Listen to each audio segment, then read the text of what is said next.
Lumière sur les lois qui affectent les libertés d'association et de réunion dans les pays d'Afrique du Nord. En Afrique du Nord, beaucoup de lois qui visent la lutte contre la cybercriminalité privent beaucoup de citoyens de la jouissance de leurs droits fondamentaux. L'utilisation massive des réseaux sociaux constitue un couteau à double tranchant. Dans certains cas, cela a permis le changement du régime politique antidémocratique dans certains pays. Dans d'autres situations, cela a contribué à la désinformation. L'exercice des libertés d'association et de réunion ne se limite plus seulement à des rencontres physiques. De plus en plus, l'Internet est utilisé comme moyen pour exercer ces libertés. Dans plusieurs pays, les garanties constitutionnelles portant sur les libertés d'association et de réunion sont souvent compromises par l'adoption de certaines lois. Souvent, il s'agit de lois contre la calomnie et la diffamation, qui infligent des sanctions sévères et qui prêtent à des intrigues politiques. L'Internet et les réseaux sociaux ont accru la capacité de la société civile à exprimer son opinion. Garantie constitutionnelle des libertés d'association et de réunion. Parallèlement à la liberté d'association, les pays d'Afrique du Nord disposent de constitutions qui garantissent le droit à la liberté de réunion pacifique. De même que pour la liberté d'association, ces lois fondamentales disposent souvent des restrictions à cette liberté. Elles sont liées en général à la sécurité publique, à l'ordre public et à la morale. Encore une fois, il y a d'importants écarts entre les dispositions constitutionnelles ainsi que légales et la pratique. Au niveau législatif, la distinction principale entre les pays d'Afrique du Nord se situe au niveau des obligations que doivent respecter les OSC pour organiser une réunion publique. Dans certains pays, elles ont besoin d'une autorisation préalable et dans d'autres, il suffit d'une simple notification informant les autorités de la tenue d'une assemblée. En Égypte, au titre de la loi numéro 70 de 2017, les personnes qui ne font pas enregistrer leur ONG sont passibles d'une peine d'emprisonnement et d'une amende. Ce même texte précise que la création ou la gestion d'un organisme exerçant des activités décrites dans cette loi comme des activités de la société civile sous toute autre forme que celle décrite dans la loi est passible d'une peine d'1 an à 5 ans de prison et d'une amende de 50 000 à 1 million de livres égyptiens. Aussi, la loi numéro 70 a maintenu les restrictions et réglementations des organisations internationales de la société civile imposant des obstacles injustifiés à l'enregistrement des organisations puisque les autorités peuvent rejeter les demandes d'enregistrement des ONG pour des motifs vagues. La loi permet également aux autorités de dissoudre des ONG et d'engager des poursuites pénales contre les membres du personnel de ces ONG pour des infractions formulées en des termes vagues comme atteinte à l'unité nationale et trouble à l'ordre public. En Algérie, la loi algérienne sur les réunions et manifestations publiques exige que les manifestants informent le gouverneur 8 jours avant l'événement prévu. Le gouverneur a le droit de rejeter la demande par écrit 5 jours avant la date prévue sans préciser les motifs pour lesquels la demande a été rejetée.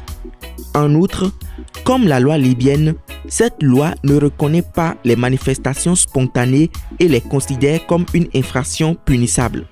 Il interdit également toute réunion ou manifestation censée de s'opposer aux symboles nationaux, à l'ordre public et à la morale publique. La Libye. Elle a également restreint la liberté de protester en utilisant les règlements administratifs. Les articles 2 et 3 de la loi numéro 65 adoptée en 2012 et régissant les manifestations publiques interdisent les rassemblements qui pourraient conduire à l'obstruction des services publics sans que le gouvernement ne fournisse d'autres emplacements. Les autorités utilisent l'excuse de l'obstruction pour restreindre la jouissance de ce droit. L'article 5 de la même loi exige que les organisateurs des réunions et manifestations notifient aux autorités concernées 48 heures avant l'événement et donnent aux autorités le pouvoir de modifier l'heure et le lieu de la manifestation en vertu de l'article 6. La société civile et les ONG sont confrontées à des problèmes de fermeture arbitraire et de radiation d'associations par le biais d'ordonnances administratives sans décision judiciaire. Les normes internationales exigent que de telles décisions sur la fermeture ou la radiation d'organisations ne soient effectuées qu'après l'achèvement de toute la procédure judiciaire, y compris l'épuisement de toutes les voies d'appel et ou de recours.